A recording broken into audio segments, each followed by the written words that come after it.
Ukraina šiuo metu yra keistoje padėtyje.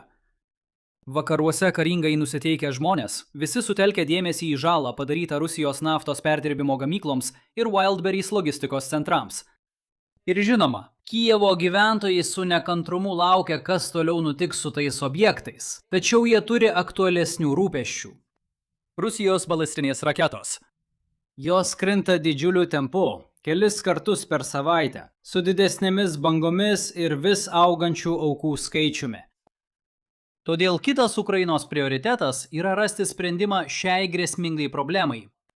O geriausia gynyba šiuo atveju gali būti geras puolimas. Taigi šiandien pradėkime nuo platesnio Ukrainos dabartinės gynybinės padėties supratimo. Tada aptarsime 3 galimus sprendimus. Gynybiniai ginklai, skirti numušti balistinės raketas joms artėjant, dronai, skirti medžioti paleidimo įrenginius ir pačios Ukrainos raketų kampanija, siekiant sunaikinti Rusijos raketas. Tačiau turėtume pradėti nuo platesnio gynybos vaizdo. Dar visai neseniai Ukrainos padėtis atrodė tvirta. Maždaug 2025 metų pavasarį Rusija padidino Shahed dronų gamybą, o tai smarkiai paveikė Ukrainos miestus. Vienintelė paguoda Ukrainai buvo ta, kad originalūs Shahed dronai buvo lėti ir primityvūs. Ukraina atsakė padidinama dar pigesnių perėmėjų gamybą, panašių į tą, kurį mačiau NATO inovacijų renginyje netoli Stambulo praėjusiais metais. Pagamink 1000 tokių per dieną ir sukurk tinklą, kuris aptiktų artėjančius antskrydžius ir viskas bus gerai. Ukraina nuolat perimdavo daugiau nei 90% tų šahedų, todėl kilo klausimų, ar šahedai Rusijai vis dar yra ekonomiškai naudingi. Dabar ši istorija apie ajatolos dovaną Putinui dar toli gražu nesibaigė. Rusija pradėjo gaminti reaktyvinius variantus, kurie skrenda daug greičiau nei propeleriniai perėmėjai. Dabar perėmėjai turi tik vieną galimybę perimti tiesiogiai iš priekio. Nebėra dalinydės vytis. Dėl to perėmimų dažnis sumažėjo keliais procentiniais punktais. Tačiau Ukraina vis dar jaučiasi turinti santykinę šios situacijos kontrolę. Kita vertus, Ukrainos balistinių raketų perėmimo rodikliai smarkiai mažėja. Kremlius atrodo supranta atrastą silpnumą, nes balistinių raketų gamyba šalyje didėja. Tie bepiločių orlaivių perėmėjai, kuriuos mačiau Stambule, tiesiog nėra tinkami šiai užduočiai. Žinai, pastarieji keleri metai man buvo labai darbingi. Tai buvo ne tik Stambulas. Tai buvo ir Londonas, ir Oslas, ir Briuselis, ir Hada, ir Talinas, ir Reikjavikas. Ir per visas tas keliones mane lydėjo vienas nuolatinis rūpestis – mobilusis telefonas, kuris nebeveikia tinkamai. Tačiau dėka šiandieninio vaizdo įrašo rėmėjo, Saily, aš nebeturiu šios problemos. Saily yra eSIM paslaugų programėlė. Tiesiog atsisiųskite Saily programėlę, pasirinkite savo planą ir vykdykite paprastus programėlės nurodymus. Viskas, galite naudotis. Kai tik atvyksite į savo kelionės tikslą, jie automatiškai aktyvuojama ir prijungia jūs prie vietinio tinklo. Jokios naujos įrangos nereikia. Jie apriepia daugiau nei 200 krypčių. Kad ir kur keliautumėte, jie beveik nebejotinai jumis pasirūpins. Ar galiu pasiūlyti kurią nors jų siūlomą atogražų kryptį, o ne Norvegiją ar Islandiją žiemos viduryje? Be to, jie siūlo lanksčius planus, kurie atitiks kiekvieno keliautojo poreikius, nuo kelių gigabaitų iki neribotų duomenų. Ir apsilankę Saily, tai yra SAEL_William Spaniel ir panaudoja nuolaidos kodą William Spaniel, viskas vienu žodžiu, galite gauti 15% nuolaidą eSIM planui. Taigi, dar kartą dėkoju Saily už šio dienos vaizdo įrašo rėmimą. Mes vis dar turime aptarti Ukrainos galimybes susidoroti su balistinių raketų grėsme, o sąrašo viršuje yra priešraketinė gynyba. Taip, atėjo metas kalbėti apie visos sąjungos Patriot trūkumą. Galbūt nėra visiškai tikslu sakyti, kad Ukraina visiškai išnaudojo Patriot perėmimo raketas, bet faktiškai tai beveik tiesa. Rugpjūčio 5-osios apšaudymo metu iš 28 į Ukrainą paleistų Rusijos raketų nebuvo perimta nė viena. Akivaizdi problema yra ta, kad Jungtinės valstijos nukreipė savo Patriot raketų dalį Irano karui. Nenuostabu, kad lengva rasti ukrainiečių kritiką dėl šio sprendimo. Tačiau nemanau, kad tokia pokalbio kryptis yra konstruktyvi. Kai Jungtinės valstijos moka už Patriot sistemų kaupimą, Jungtinės valstijos ir nusprendžia, kaip jas paskirstyti – geriau ar blogiau. Ir šiuo metu tai reiškia numušinėti Irano keliamas grėsmės Persijos įlankos partneriams. Skundai, kad Jungtinės valstijos turėtų jas naudoti Europoje, visiškai nepaiso Trumpo administracijos ir daugelio ankstesnių administracijų priekaištų. Tai yra raginimas, kad Jungtinės valstijos turėtų mokėti už Europos gynybą, o ne Europa prisimti pagrindinę ar bent jau lygiavertę atsakomybę už žemyno saugumą. Iš tiesų, atsukus laikrodį atgal, Europos problema buvo bendra investicijų stoka čia dešimtmečius.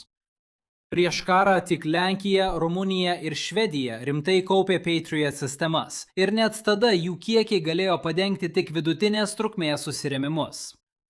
Priešingai, tokia šalis kaip Vokietija ruošiasi tik kelių dienų trunkančiam konfliktui.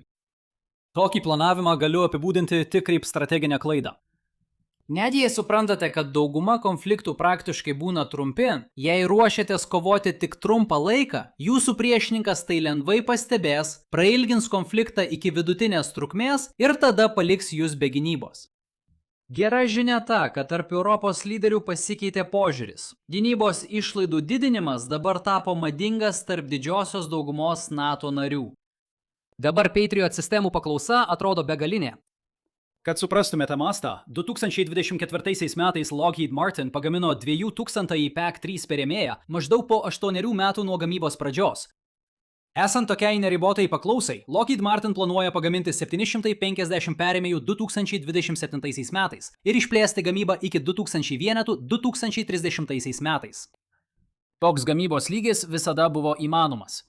Jei Europa būtų tinkamai investavusi prieš dešimtmetį, Lockheed Martin būtų turėjusi gamybos pajėgumus kasmet pagaminti bent 2000 per visą karą ir šiandien šio pokalbio neturėtume. Tačiau tai taip pat nėra konstruktyvus pokalbis. Tai diskusija apie praeities nuodėmes. Mes negalime įšokti į laiko mašiną ir padidinti gamybos prieš 10 metų, o iki tol, kol galėsime pradėti laikyti Patriot tvarių sprendimų šiai problemai, praeis daug laiko. Taigi galbūt turėtume pereiti prie to, ką Ukraina gali daryti, kol bus gaminamos daugiau Patriot sistemų, o Jungtinės valstijos ir Ukraina aiškinasi, kas vyksta su jų licenzijos sutartimi. Taip, tai tikriausiai visiškai atskiras vaizdo įrašas. Verta paminėti, kad Firepoint bando sukurti Patriot alternatyvą, kurios pradiniai bandymai numatyti 2027 metų sausį. Pamatysime, kaip jiems seksis. Bet kokiu atveju, jei negalite efektyviai gintis, vienintelė alternatyva yra pereiti į puolimą. Ir Ukraina būtent taip ir padarė. Naudojo dronus, bandydama ieškoti Rusijos raketų paleidimo įrenginių. Pagrindinis iššūkis čia yra tas, kad tokia platforma kaip Iskander yra sumontuota ant sunkvežimio, todėl ji naudoja tą pačią šaudyk ir bėk strategiją, kurią galbūt žinote iš HIMARS. Paleista raketa bus matoma priešo radaruose. Taigi, vos tik paleidžiate, iš karto išvažiuojate. Bet koks priešininko atsakomasis ugnies smūgis pataikys į tuščią lauką, kai bomba nusileis. Atrodo, kad kamikadzės dronai yra atsakymas į šią problemą. Jei turite žvalgybinės informacijos, kad vienas iš tų Iskanderų yra netoliese, paleiskite savo dronus ir apžiūrėkite. Tada, kai jau suradote taikinį, smokite jam.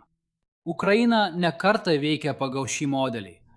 Čia yra vaizdo įrašas iš kovo 13-osios, darytas centrinėje Krymo dalyje, kuriame dronai aptinka ir sunaikina keletą Iskanderų, bandančių susilieti su kraštovaizdžiu.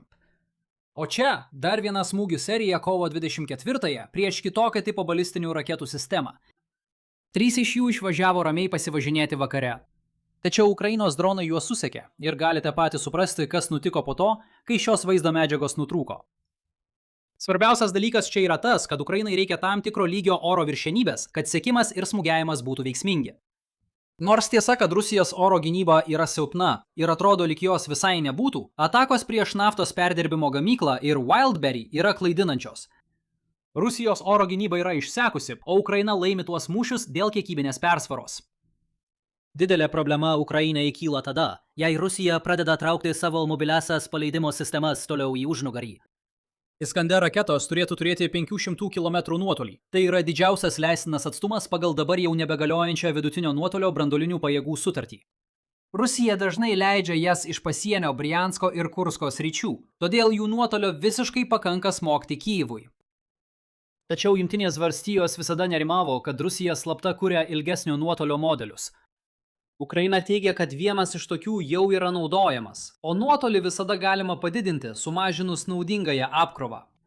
Taigi, jei Rusijai prireiktų, ji gali paleisti raketas iš saugesnės, tolimesnės vietos.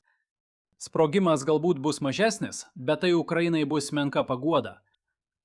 Žinoma, Ukraina gali ir toliau bandyti naudoti dronus, kad medžiotų mobiliuosius balistinių raketų paleidėjus giliau Rusijos teritorijoje. Rusijos oro gynyba yra pakankamai silpna, todėl Ukraina vis dar gali jaustis užtikrinta savo galimybėmis, net jei teks įveikti daugiau šių gynybos sluoksnių. Didžiausia problema kyla dėl komunikacijos. Tai yra aktyvi paieška. Negalite tiesiog iš anksto nustatyti vietos ir tikėtis geriausio, nes užtenka minutės važiavimo, kad pradinės koordinatės taptų nebeaktualios. Štai kodėl Ukraina spaudė Starlink, kad Ukrainos dronams būtų suteikta palydovinio interneto prieiga tokių medžioklių metu. Iki šiol Elonas Muskas nenoriai pritarė atakoms prieš Rusijos teritoriją. Atrodo tikėtina, kad Ukraina čia turi stiprų argumentą, jei Kyjivas apsiribos smūgiais, kuriais iš anksto sunaikinamos Rusijos puolamosios raketos. Priešingų atveju Starlink sukuria iškreiptą paskatą, kuri apsaugo Rusiją, primindama, kaip Baideno draudimas naudoti JAV ginklus Rusijoje paskatino Rusijos karius telktis puolimams vos kitoje sienos pusėje. Dar vienas pastebėjimas. Vis dažniau raginama Ukraina naudoti F-16 naikintuvus paleidimo įrenginiams medžioti. Esmė čia tiesioginė prasme yra aukštis. Šaudydami iš aukščio, Ukrainos ginklai gali pasinaudoti gravitaciją ir aerodinaminiu paviršiumi, kad prasiskverbtų giliau į Rusiją. Vis dėlto, tai neišsprendžia greito paleidimo ir pasitraukimo problemos. Tuo tarpu siųsti F-16 tiesiai į Rusijos teritoriją, kad jie medžiotų paleidimo įrenginius, nėra gera idėja. Vėlgi, Rusijos oro gynyba yra prasta, bet net tokia prasta. Rizikuoti dronu nėra problema. Rizikuoti pilotu ir labai brangių orlaivių jau yra problema. Lieka tik viena galimybė – pamiršti paleidimo įrenginius ir atakuoti raketų gamybą. Su kai kuriomis MILF technologijomis tai stebėtinai įmanoma. Nors Rusija pagrindinę gamyklą pastatė gana toli rytuose, Ukraina dabar gali pasiekti tokį atstumą ir iš tiesų ją atakavo dar vasarį. Firepoint. Flamingo sparnuotosios raketos gamintojas labai džiaugiasi galėdamas pademonstruoti jos galimybės. Išleido šį paleidimo vaizdo įrašą ir sąmoningai paliko žiūrovui pačiam susidaryti išvadą, kad būtent šios raketos smogė Iskander gamyklai. Pagrindinė šios strategijos problema yra ta, kad balistinių raketų gamybos objektai yra gana gerai sustiprinti taikiniai.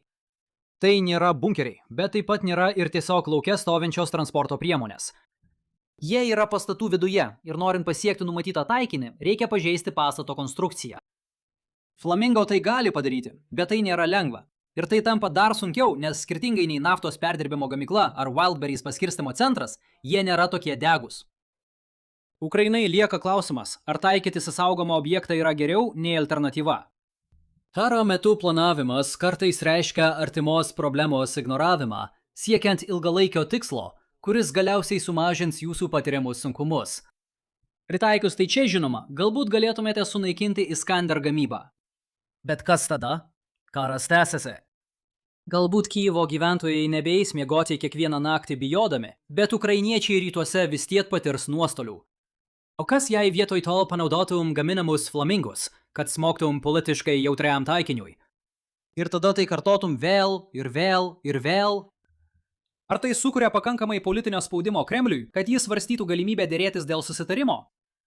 Nes jei atsakymas teigiamas, galbūt tai geriau nei bandyti sunaikinti Iskanderius. Arba galbūt yra kitų karinių taikinių, kuriuos lengviau sunaikinti nei Iskanderių gamyba.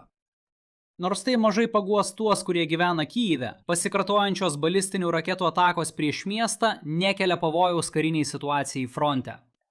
Jei ukrainiečiai pasiryžę kovoti, patirti tuos nuostolius mieste gali būti geriau nei alternatyva. Karas – tai nuolatinis kompromisas. Vien dėl to, kad egzistuoja problema, dar nereiškia, jog turėtum ieškoti jos sprendimo.